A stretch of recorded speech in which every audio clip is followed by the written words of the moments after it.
Ladi ba mu zakin dan Musa. Kwankwasiya ai mu muke da balo a ƙasa ta. Mai amana kusan ba za ya so rusa ƙasa ba. Ai ta tsarin Najeriya ta zauna dan Musa. Sai na je gwala jiran cikin darasin Zamfara. Da na ja kunnan dan shigegen wai nuna fitsara. Dan kuyangar nan na ji wai yana nuna gadara. Kwankwasiya ya ce idan a kama mu asara. Banda ma tafiyar tamu mu da tsarin jagora. Da'iwar haka gefen uwa shi mun gan shi tsira. Rashin mutunci buhu yana nan mun tara. Sai a zaɓen gaba har gidansu za mu sako kura. Shi mutum ajiya na fahimci ma bai da dabara.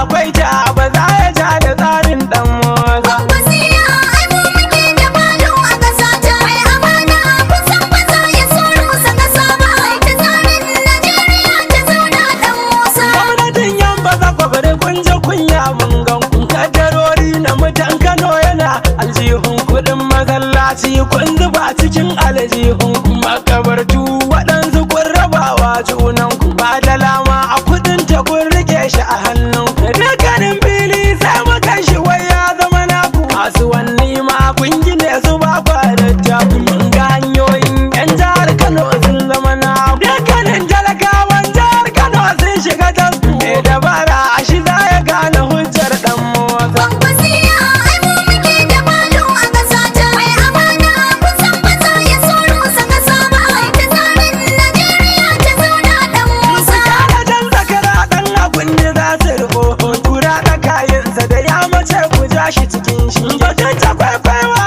yan madobi zabga sun sake. Baya cin zaben gundumarsa ko da ya da. Na can abinci akwai bacin amara mun gan shi. Wuta makera a muka yi zato masa da tattashi. Muka yi tashan walar kotu ta iri tuni sun gan shi. Sai da hujjar mu a kotu tallakawa sun gan shi. Me butulci ne da kayan siyasa sun bar shi. Shi kwaɗan Musa a duniyar siyasa ya yi nisa. Kwankwasiya ai mu muke da balo a ƙasa ta. Mai amana kusan ba za ya so rusa ƙasa ba. Ai ta tsarin Najeriya ta zauna dan Musa. Ya gama na fage tsangayar siyasa sun san shi. Kuɗin du'a'i ya ci lokacin corona abin haushi. Na sha abin sadaka a gama ana sauke farashi. Malaman allo addu'ar ku na sance da tashi. Bini ina bi har